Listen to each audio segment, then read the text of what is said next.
Cebu Archdiocese mihatag na uglagda sa pagpahigayon og Aguinaldo Mass ug sa misa sa kadlawon pinasubay sab kini sa lagda sa CBCP ug sa mga local government units. Ani ang report. The general rule as of the moment is the evening mass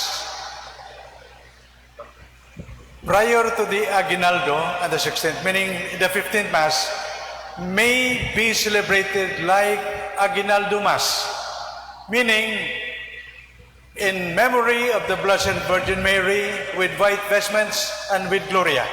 Mao kini ang katin-awan ni Cebu Archbishop Jose Palma may tungod sa Aguinaldo Mass.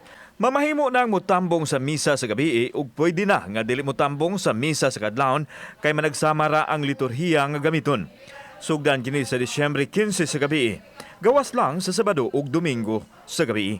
Aduna kini espesyal nga pagtugod sa kadagkuan sa simbahan gumikan sa nasinati karon nga pandemic. Supposed to be wala man ta nagitugot sa Vatican, no?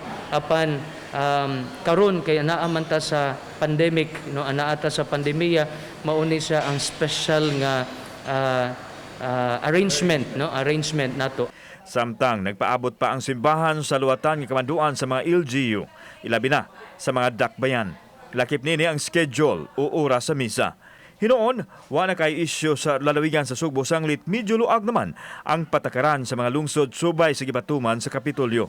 The usual Aguinaldo dawn masses should be coordinated with the LGU.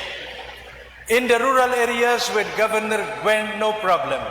Samtang hugot nga seguridad sa mga simbahan gipangandaman sa kapulisan.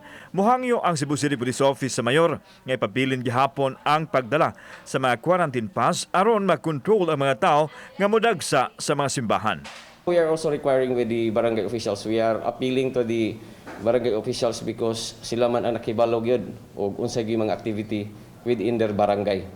Kauban si Marlon Melgaso, ako si Alan Domingo. Balitang Bisdak.